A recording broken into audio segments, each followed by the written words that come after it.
Not be. Yeah. Welcome, folks. You are listening to the Charge Life Podcast. I'm Joseph Barletta, and this is where we discuss EVs and all things EV charging. So glad you could pull over and park with us today. Hey, let's get plugged in. Speaking of getting plugged in, we are at the Cybertruck RODEO. Yes. Live. Do you know where we're at? We're in the middle of nowhere, Texas. That's where. Is it McGregor, Texas, or is it Killeen? Gatesville? Something like that. Wow, pretty interesting, guys.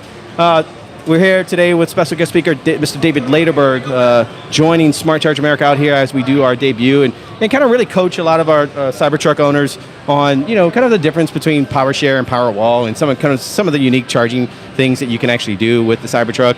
Some pretty cool questions that are coming out. But I really would have to say we have, how many Cybertrucks did they say they had? About 55 or 75? I think it was 75 for sure, but I think more showed up. So I think we're like easily approaching 100. We did the synchronized light show, which is awesome. Yeah, we got some footage of that. Really good footage of that. I mean, we got a guy that's running a DJ booth off of a Cybertruck here. Yep. People are doing off-road. We already got one guy with a flat tire on a Cybertruck, but he was running it hard, I'll tell you that.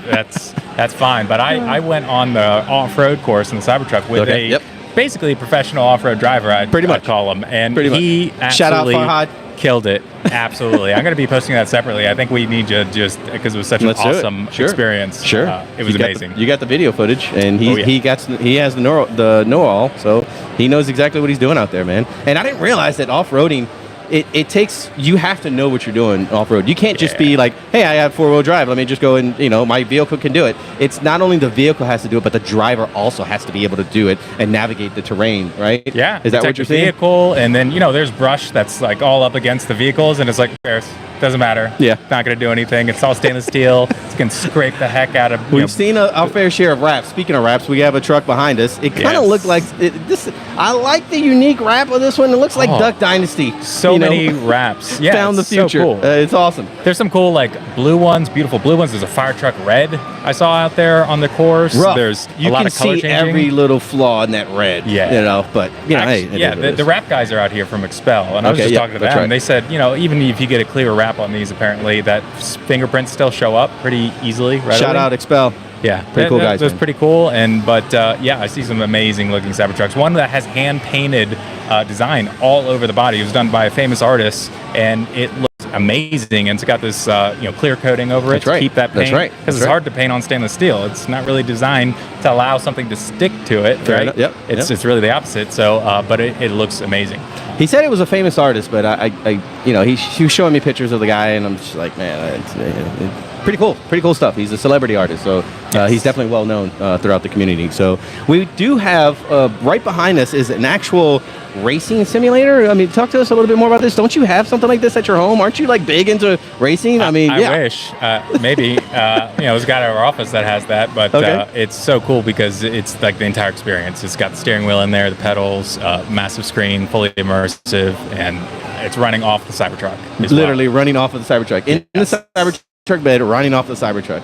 What is one of the things you've seen so far from today's, kind of viewing today's, event? It's actually been pretty cool. So. Oh, it's been awesome. I saw one Cybertruck got stuck, but he was way in the mud. That was fine. Who cares? It's fine. Wade mode. Oh yeah, and we were just doing absolutely just donuts all over the place, just killing it on pavement, doing it out on the off-road course. It's really a cool course, and some parts were, in Baja mode, we're at the highest height. Really? It does slow you down, so sometimes we had to go to high mode instead of very high to allow us to get over those different rocks and things that were in the way. There's large bumps in there, but we handled it extremely well. We were up to 50 miles an hour at some spots, which is insane. I don't think anyone else did, and definitely do not do that unless you know what you're doing, which the driver of the vehicle I was in absolutely knew what he was doing, and it was an amazing experience. There's 2 quarries out here that are abandoned. It's this beautiful, sprawling lot with plenty of spots to just dig in and just floor it. Nice. We did exactly that. Rocks flying up all over the place. There's mud all over the Cybertruck. It is amazing and it is being used for exactly super jacked, man. What it can. It is interestingly awesome. enough, I've seen we had some Rivians, we had some Ford F-150 Lightnings. Hummer. A Hummer. I saw a Hummer. Yeah, that was pretty cool. And then I also saw the Ram TRX. Just flying through it like it's nothing, man. So really cool to see, kind of everyone, not just Cybertruck, but definitely a majority of Cybertruck, but everyone's enjoying the fun, man. We couldn't be more blessed to be a part of it. So Yeah, one of the things, Norbert and our friend Matt Holm with, I believe, what is it, Holmes Realty? Yes. Shout out to Matt, plug. And, these guys, definitely the Austin, what is it, Tesla? Central Texas Tesla Owners Club. I've been a member since 2015. That's right. Awesome club. Put this on, and it's one of probably many cyber rodeos that'll happen. Okay. Want to get the largest gathering of Cybertrucks, which Texas is the perfect spot to do it. That's where you're going to go. For sure, and it's a great place to take. So we're setting the bar. Maybe 75, like you said, 100. Okay, so 100 is the thing to be. Interestingly enough, you had. Literally, we have some B-roll of this stuff. It looks like an army of Cybertrucks. If you had the military pull up with an outfit of just all-in Cybertrucks, this is exactly what it would look like, and it looks pretty impressive. Oh my God! This morning we were at the Temple Supercharger, which has a massive number of supercharger ports, which is amazing. But they were all lined up, all these Cybertrucks, and they headed out in a caravan. We got to see it, and it looked amazing. And just looking at actually other people's faces as they pass by, they don't know what's going on. In like a church van, it's and an everyone's invasion. Just taking their phones and doing it's video. Like an alien invasion. It literally is the same thing. Just so many jaws drop, like, what is this? And it's so cool to see. It is pretty unique. Now, we did get a chance to visit that supercharger site. We saw a couple of V4 supercharger stalls. The cabinetry, of course, is still V3, which we saw. We were still waiting on the debut of the V4 cabinets. But some of the unique stuff that we saw, we kind of looked at a tiered system. We saw some ADA requirements on some of those. We'll be able to show B-roll, maybe include maybe even another episode, just to talk about what we see Tesla doing in their latest, greatest version of that V4 supercharger rollout, and what we kind of expect. And we'll talk about a little bit more of the communication standards and the communication protocol that they're doing, maybe some of the tricks that we've noticed with the transformer. The transformer wasn't dropped on the one that we were looking at, but the other two transformers that were dropped on the existing site, all the Cybertrucks were charging out of, that was pretty impressive. But then we also saw, it was at a Buc-ee's, gas station site, which is awesome, fueling station, one of the biggest stations in the world. And they actually had a few Mercedes charge point units over there, and there were a couple of Mercedes and a Ford and an F-150 Lightning that were also charging on it. So that was pretty cool. Yeah, it's very cool. And we saw Rivian pull up to the Tesla Supercharger, had his adapter, and sure enough, plugged right in. I actually talked to him as well later here at the event, and he said he's used it continuously at multiple locations. Nice. No issue whatsoever. Nice. Flawless. Did you see? I did see a picture of a Chevy Bolt charging at a supercharger. Is that possible? I mean, anyone can pull up and just get the adapter and plug in, but I don't know. They say GM supposedly said just recently that they're still on track to hit. Correct, but it may have been pushed back or something like that to the third quarter or fourth quarter. But I thought it was interesting because I did see a picture. Now, whether or not it was working or whatever, I just saw a picture of a Bolt charging at a Tesla supercharger. So. Anyone knows anything about that, go ahead and shout out on the comment section. But yeah, some pretty aggressive stuff. We got food, we got drinks, we got the kids coming out, we got a couple cyber quads. We actually had the little remote Cybertruck, which I think is awesome. So cool to see that. Man, if they only had those when we were little. I know. So definitely pretty unique. One of the cool things that we have been fortunate enough to be a part of this event and share, like we talked about, was the difference between the Powerwalls and the Powershare. And let's just talk to our audience members a little bit more on that unique stance. You mentioned we did a previous episode, I think it was one episode back, where we kind of went into real in-depth discussion of kind of what are the differences between the Cybertruck, Powershare, and of course the Tesla Powerwall, how they complement one another, how they kind of differentiate between one another. But just kind of, I guess, for our audience members right now that haven't really seen that episode, just give us a layman's real surface level stuff on kind of some of the unique factors on the difference between the Tesla Powerwall and the actual Tesla Powershare. Layman's terms, 2 minutes, go. Absolutely. So, I mean, some of the basic stuff that we love in Powershare is just hyper-focused on the ability to back up your home in the event of a grid outage. So that's just the simplest way to think of it. It's very purpose-built for that functionality.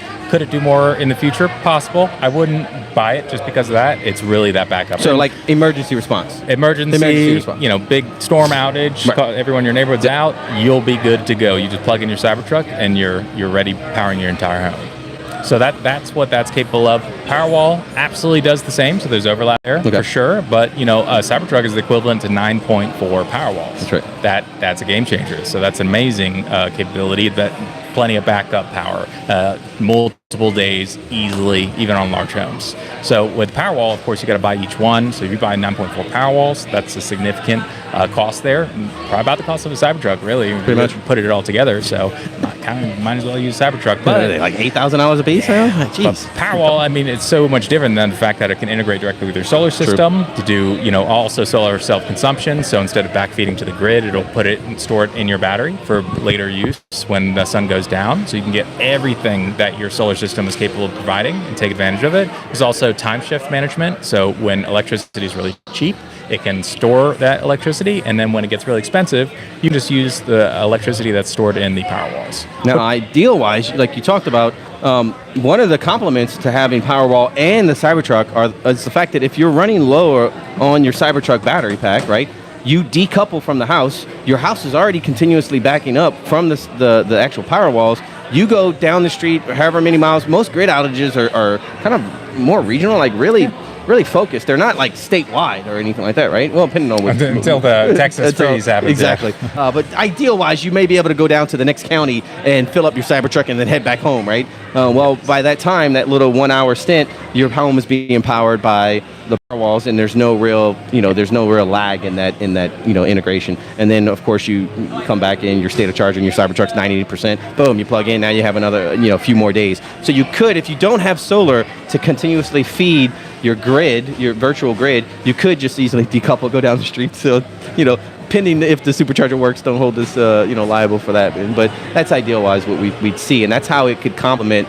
your existing Powershare. Yeah. Now, the key is, can you, if you're charging, let's say you have your solar, and your solar's charging your Powerwalls, then you can actually get some of the excess to, of course, go into your Cybertruck. We know that.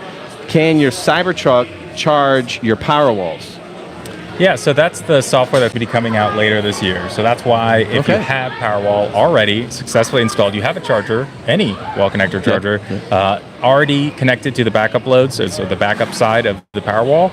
All you have to do is wait for the software to come out. As soon as that happens, imagine even if you had, say, 1 or 2 Powerwalls, now you have 9.4 added to that. So that's like 10 or 11.4 Powerwalls full capable. So you've effectively expanded your system by utilizing the battery that's already built into the Cybertruck. Now, one of the things I did get finished talking with one of this guy loves Cybertrucks. I mean, you're talking about a geek. He is all in on Cybertrucks. One of the things I wasn't really sure was why is it taking so long for Tesla to extend FSD to the Cybertrucks as opposed to, the rest of the fleet. And I was like, is it because of the 9th camera that's in the front? Like, there's no way. There's no way. Is it because of the height difference? I was like, no, they still have all the same cameras around. It's because of the steer-by-wire driving and the rear-wheel driving. Both of those, basically, they don't have enough data coming in from the fleet to be able to reinsert that into the neural net system to be able to learn how to control the vehicle from that. Blown away. I was like, I kind of had an idea. It might have been. Had no idea it was the rear-wheel driving that affects, coupled with the steer-by-wire, that is actually kind of getting in the way of a little bit of that, And so, yeah, like Elon talked about, maybe we release it in the 12.5 version? 12.5, 12.6? I don't know. Yeah, I get it for Cybertruck owners because they spent on the Foundation series, they spent extra $20,000 to get full self-driving included. They don't have it yet. All right, I get it, but you will get it, and it will be awesome. There's no doubt. It'll take a little time, probably, for it to catch up, but it's coming.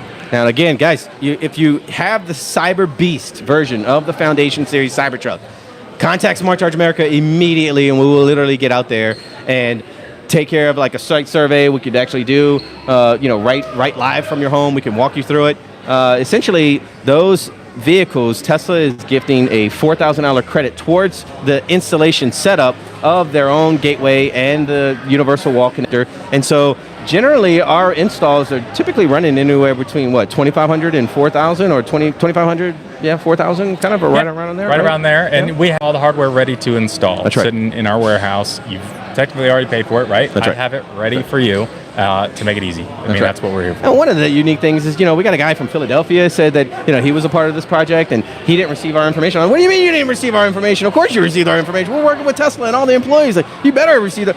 But it dawned upon me, Tesla really maybe doesn't know that we're in all these different different cities, because we're growing at an exponential rate. So they may have a list of, maybe 1 through 20. They don't know that we're in 32 going into, top 50 EV-friendly cities across the U.S. By the end of this year. Like, they may not know. So I think it's really good. Maybe we touch base with our Tesla contacts and let them know the exact cities and the exact territories that we're in, so that way we can be able to help you guys. But honestly, no matter who Tesla sends you, if you're inside one of our, geographically located territories, which there are 32 cities that we're in now, we can absolutely take care of you. So it doesn't have to be just the actual the installer that's assigned to you. You're not stuck. Absolutely not. It might look that way or feel that way. It is 100% not the case. I have plenty of people that have come to us that said, hey, look, I'm not too sure about these other guys. Can I work with you? Absolutely. Shout out Smart Charge America. Never had an issue with that. Tesla's totally cool with it. So you have a choice. That's right. Now, one of the things, if you're a Cybertruck owner,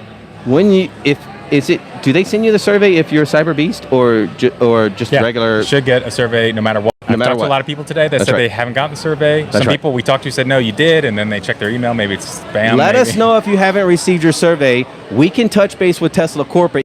Email address and your VIN number that's connected to your Cybertruck. We will literally go fight for you to be able to put this system in your house as fast as possible. We took care of a bunch of clients down in Houston area. Houston got ravaged by a huge thunderstorm. I believe it was last week.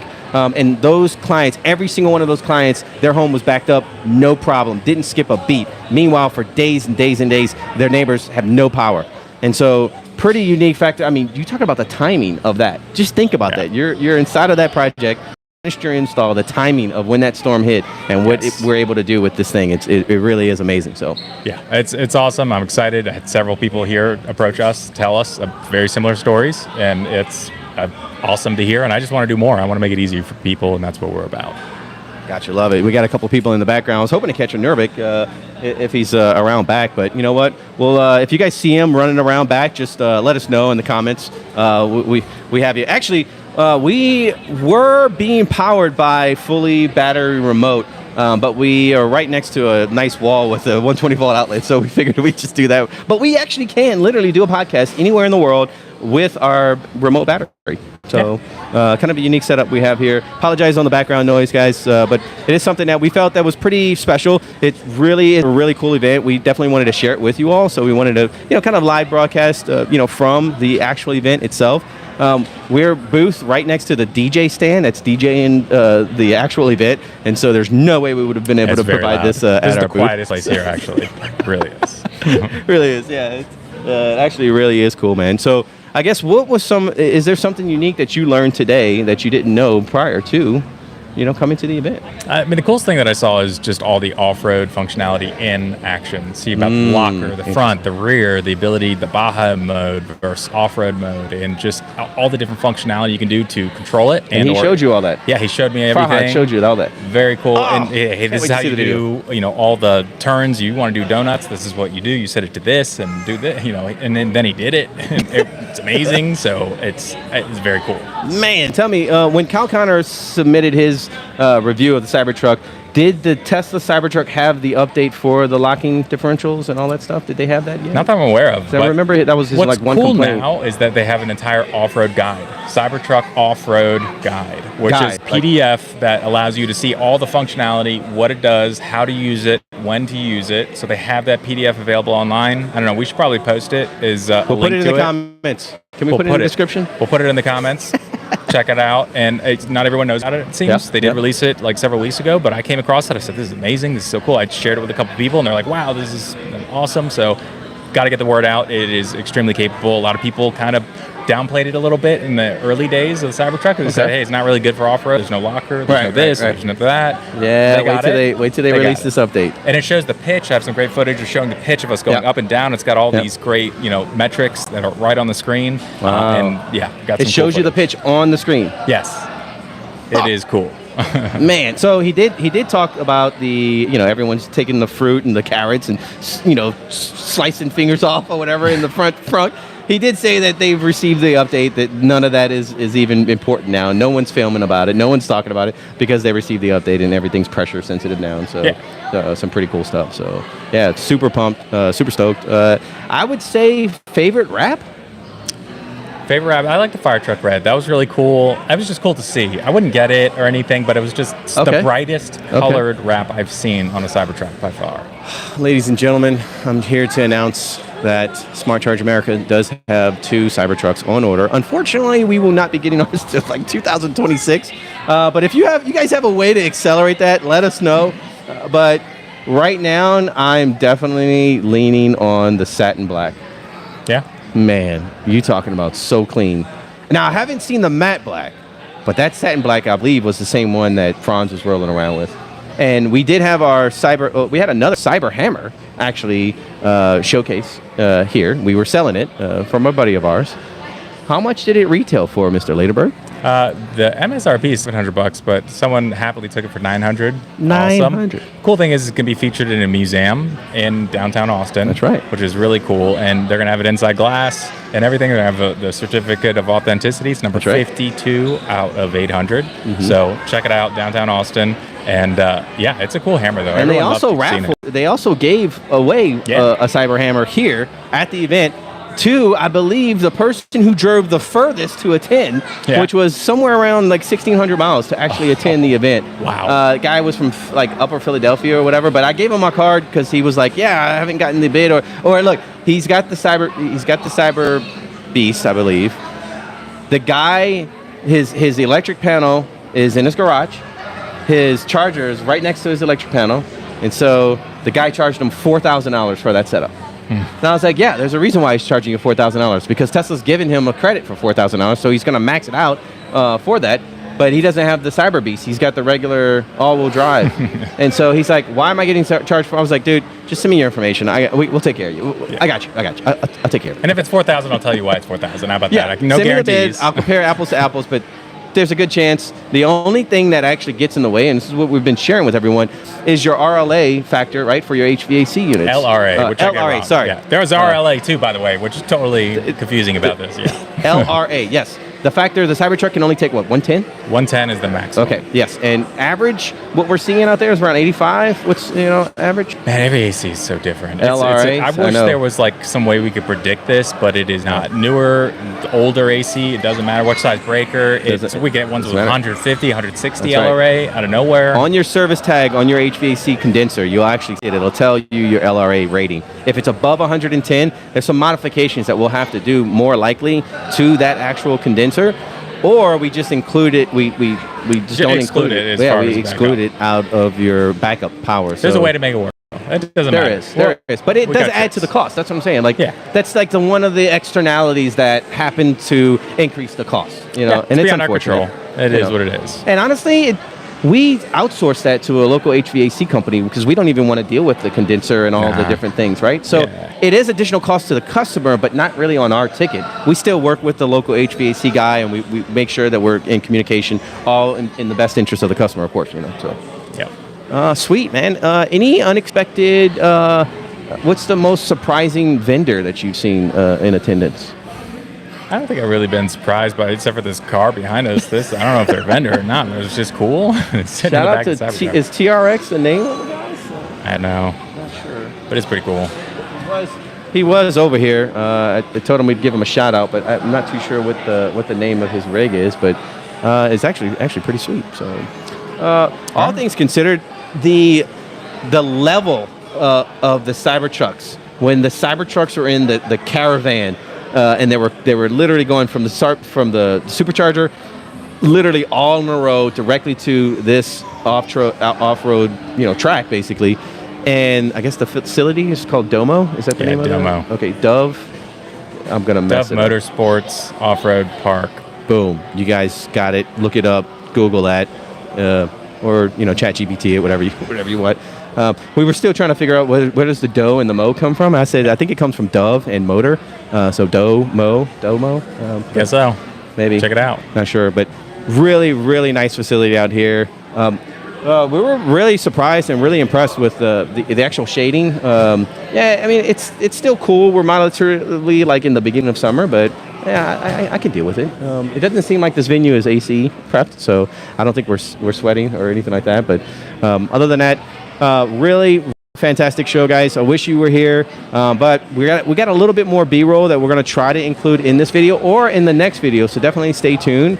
Couldn't be more impressed with the Cybertruck. Some of the questions, like you talked about, the 9.4 power walls inside the Cybertruck battery. A lot of people were asking questions on why the Cybertruck battery had so much, space in between the frame and the battery pack. But they could have fit more batteries in there, and they were like, they could have put, it could have 400-mile range. Why, and I think it's a little bit to do with the actual structural part of the battery pack, being that since it's structural now, you want a little bit of that retention there, just in case you get a side impact or some sorb, right? You actually have a little bit of room there to work with prior to you having a thermal runaway event, right? I mean, that's got to be a reason why they have, if you look at Sandy Monroe's video, they have literally 6 inches of space, down this giant battery pack on both sides. Yeah, they probably could have fit a couple more rows of battery packs in there, but honestly, I think that they'll maybe reinforce, do a little bit more, maybe add a couple more batteries in there, maybe for a future. But when you're dealing with the number of batteries in a pack, you're dealing with series and you're dealing with parallel. So there's all the voltage requirements that you have to kind of outmaneuver and outmath. And you also have to take in consideration the thermal cooling of it all, right? So if you have just enough thermal cooling, and like you talked about, at some point, maybe you start running inefficiencies instead of efficiencies inside the entire powertrain. But yeah, a lot of people, they don't really know with regards to the Cybertruck, like the size of the battery packs, which I thought was pretty interesting. They don't know about the survey that Tesla sends you. So definitely keep an eye on that. If you don't, like I said, send us your email. We'll go to bat for you and get that survey sent to you.